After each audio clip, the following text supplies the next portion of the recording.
The movie opens with a family comprised of a married couple named Josh and Rachel Maxwell, and their 6-year-old son, Max. At the moment, they've just arrived at their new home, and seem very excited. The house is located on the outskirts of the city, providing more space and peace than they've ever known. After settling in, Josh excitedly reveals how he plans to build a golf course in the yard.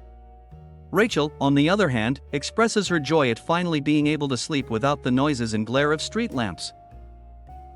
On the first night, Max is scared to fall asleep in the new place, so Josh brings him his favorite toy and assures him that no one will come to hurt him. After tucking the kid in, Josh joins his wife in the living room, and they discuss the decoration of the house. The couple seems genuinely content, and Rachel remarks that she hasn't seen Josh this happy in a long time, and they end up making love in the living room. But then, the window unexpectedly shatters, and a car wheel launches into the room. The couple is horrified to see a car collide with a tree right on their front lawn. The next morning, we see Josh attending a meeting at work, but struggling to focus when he reads the news about a teen who died last night in the accident outside his home. After getting off work, Josh picks up his son and then his wife, who works as a therapist. On the way home, he shows Rachel the news article about yesterday's accident, revealing the teen driver was drunk. He also confesses that he might be experiencing PTSD after witnessing the event last night and shouldn't have left home. But Rachel refuses to talk about the accident, saying she's too disturbed to even think about it. Later at home, Max is happily playing with his toys on the lawn outside. But Rachel grows uneasy knowing it's the exact corner spot where the car crashed and quickly sends him back inside. Josh, meanwhile, remains unconcerned. Later, Josh is mowing his lawn when he notices the family of last night's victim arriving at the accident site carrying flowers and a cross. Josh immediately hides in the garage and quietly watches as the grieving family sets up a memorial. After they leave, Josh approaches the memorial and discovers the deceased's name was Kyle. The poor guy was only 18, which fills Josh's heart with sorrow. Here, he looks around to see what caused the accident and notices a sharp corner road sign partially hidden behind thick leaves.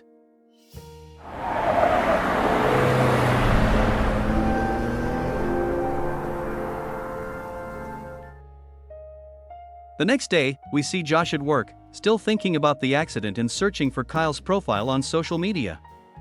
His heart breaks even more as he watches Kyle's joyful vlogs and realizes how abruptly the boy's future was cut short.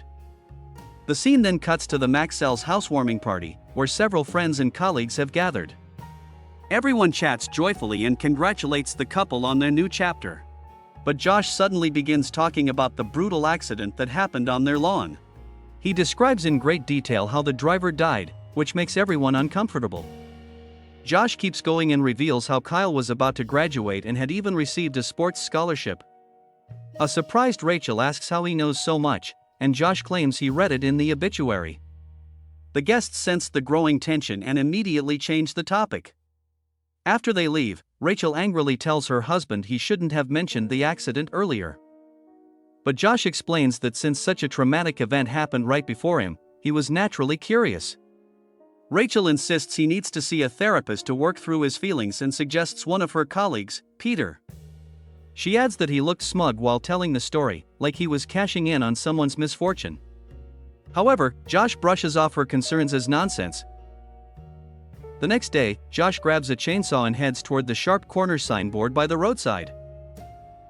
He cuts away the overgrown branches around it, making the sign clearly visible to help prevent another accident from happening. Days later, Josh decides to move on from the accident and focus on his family instead. They spend the day at an amusement park and try to enjoy a break from everything. That evening, while Josh is grilling meat, right when he hears this,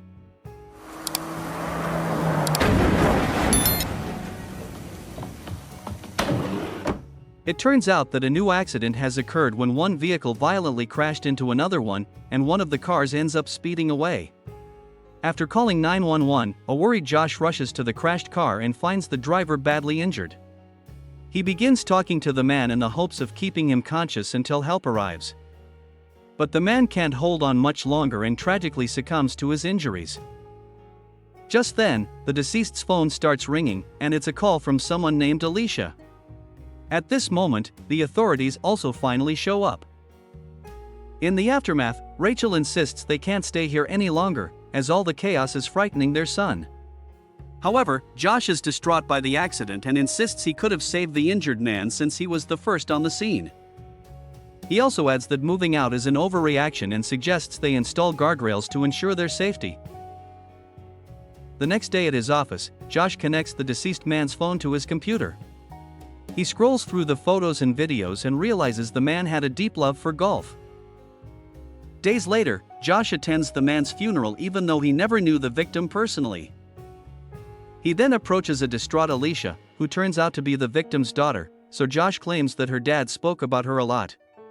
When Alicia asks how he knew her father, Josh claims they met on a golf course. Desperate to save lives, Josh signs up for a first aid class and learns how to perform CPR. He even decides to purchase one of the dummies to practice CPR at home.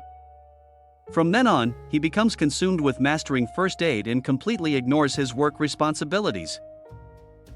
One day, Josh is summoned to his boss's office, where he's informed that a team member has filed a complaint about his negligence. He lets Josh off the hook this time, but urges him to focus on bonding with his team. That evening, Rachel is bathing her son when she notices bald patches on his head. The worried woman asks if he's been pulling out his own hair, and Max admits he has. The next day, the couple decides to take Max to a psychiatrist to better understand the situation. The doctor suggests that the frequent accidents in front of their home might be causing the boy stress and anxiety. Rachel agrees with this, but Josh argues that their son never actually witnessed any of the incidents and only heard the noise. He then offers to spend more time with their son for a few days, hoping to understand what's really bothering him. Rachel worries about his job and the money, but Josh assures her that he can work remotely if needed. In the following scene, Josh skips work and decides to spend time with Max at home. But instead of truly focusing on his son, he keeps slipping away into his room and practicing CPR on the dummy. When Rachel returns home, she announces that she's enrolled Max in a taekwondo class, hoping it will help him manage his anxiety. This upsets Josh, who insists that he's been making real progress with Max and doesn't want anything to interfere with it, but Rachel urges him to keep an open mind. The next day, Max begins his taekwondo class, and Josh skips work to accompany him. On their way home, he notices an ambulance speeding past, which immediately worries him. It turns out there has been another accident at the sharp corner right at his lawn, this time even more brutal. Josh tells his son to stay in the car and rushes outside, where he sees a woman screaming and begging to save her husband. Firefighters quickly extinguish the crashed car and extract the injured man from the vehicle. As they begin administering first aid, Josh watches with intense interest. He gets too close to the victim, prompting the police to order him to back away. Moments later, a reporter approaches Josh and asks him to describe what he witnessed. Josh explains that while several accidents have occurred at that corner before, this one is by far the worst he has ever seen. Suddenly, he remembers his son is still in the car and rushes to find him. But to his shock, Max is nowhere inside, and Rachel has also returned home. The couple searches everywhere but can't find their son. In the end, they find Max standing quietly and watching the crashed car out of curiosity. After this incident, Josh finally attends therapy with Peter upon his wife's strong insistence. There, he meets Peter's adorable golden retriever named Drake. Josh then opens up during the session, revealing the trauma from the brutal accident and how Max ended up seeing things he wasn't supposed to witness. He confesses that he holds Rachel responsible because she signed Max up for taekwondo. Josh believes that if there hadn't been a taekwondo class, he would have been at home and could have saved the injured man. A few days later, Josh finally returns to work, only to learn that his boss has decided to fire him because the company has lost a major client due to his negligence. Josh grows worried and explains that he was dealing with some personal issues. However, his boss refuses to change his mind and admits the decision was not easy for him either.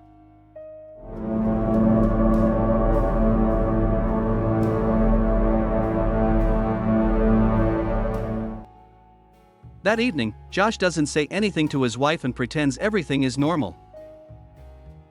The next day, Rachel mentions that Max has a therapy session in the afternoon, and Josh decides to join them. After the mother and son leave the house, Josh spends the rest of the day practicing first aid on the CPR dummy.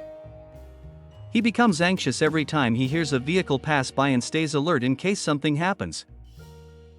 With nothing else to do, he starts watching videos of car crashes online. Not long after, a pregnant couple pulls up outside the house.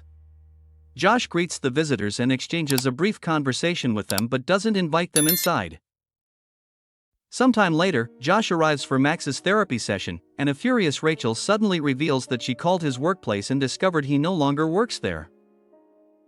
But Josh tries to brush it off, while the doctor reassures them that Max shows no signs of PTSD but warns that it can sometimes emerge months after a traumatic event. Just then, Rachel receives a call from their realtor, and she quickly excuses herself to answer it. The scene then shifts to their home, where an angry Rachel is packing her and Max's belongings. She's furious to discover that Josh scared off the potential buyers by warning them about the string of accidents. She's also upset that he didn't inform her about his dismissal from the job. Josh tries to stop her, claiming that the buyers were pregnant and that he didn't have the conscience to hide the truth. But Rachel refuses to listen and, to make matters worse, she finds the CPR dummy. She thinks her husband is a nutjob who actually wanted the accidents to happen. In the end, Rachel storms out with Max, leaving Josh completely alone in the house. Sometime later, Josh meets with his lawyer, who reveals that Rachel has filed for divorce and restricted his access to Max to just 2 hours a week. Josh wants to fight for custody, so the lawyer explains that first, he will need to sell his current house and live nearby Max's school. Basically, he needs to prove to the court that Max's safety and well-being are his number one concern. Hearing this, Josh agrees and begins preparing the house to sell. When he visits Max, the boy shares how upset he is about the divorce and how hard it is to be away from his dad. Josh promises that once the house is sold, he will find a new place nearby, and they will be able to spend all of their time together. Days later, a couple arrives to see the house and is immediately impressed, though they're surprised by the low price. When they ask what the catch is, Josh claims it's nothing, and he's just going through a divorce. He reveals he needs to sell the house fast and divide the money 50-50ths. The couple seems satisfied by the explanation and doesn't ask further questions. Long story short, Josh finally manages to sell the house and video calls his son to share the good news. He promises that he will soon find a new place where they can spend all their time together. The boy gets excited and says he wants a dog like Drake. Upon hearing this, Josh recalls that Drake is the dog of his therapist, Peter, who is actually Rachel's college friend. This realization hints at something going on between them, which worries the poor man. Afterward, he talks to Rachel, who's angry that he's promising things to Max without knowing how the divorce will turn out. Josh tries to explain that he's working on getting his life back together, but Rachel makes it clear she has no intention of sharing custody. She believes the whole situation is unhealthy and insists that Max needs stability, something Josh can't provide right now. The harsh truth stings Josh deeply. After ending the call, Josh loads his stuff into a truck and prepares to leave for good. It is raining heavily, and at one point, he slips on the floor outside but doesn't sustain any injuries. His mind then races with concern about a possible accident, and he keeps an eye on the road every time a vehicle passes by. He even keeps a first aid kit ready and stays by the window all night, but the accident doesn't happen.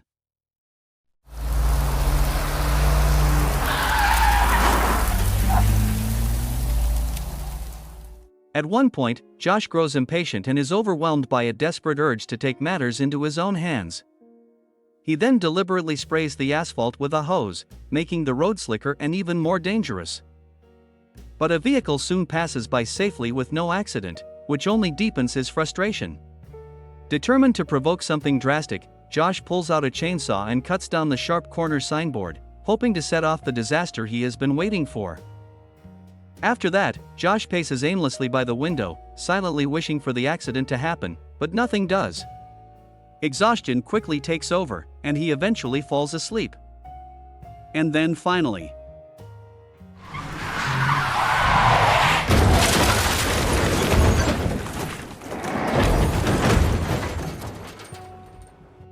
His sick wish comes true when a car loses control at the sharp corner and crashes onto his front lawn. This becomes Josh's moment to shine, and he immediately rushes outside to help the victim. He spots a woman barely conscious and tries to keep her alive by speaking to her. Josh also grabs some tools and begins to pry open the car door with great force. At this moment, a bus passing by suddenly stops, and several people rush over to help. Josh urges them to call 911, and after a tense struggle, he finally manages to open the car door and pull the woman out. He then acts like a professional and tries to revive her, but she isn't breathing.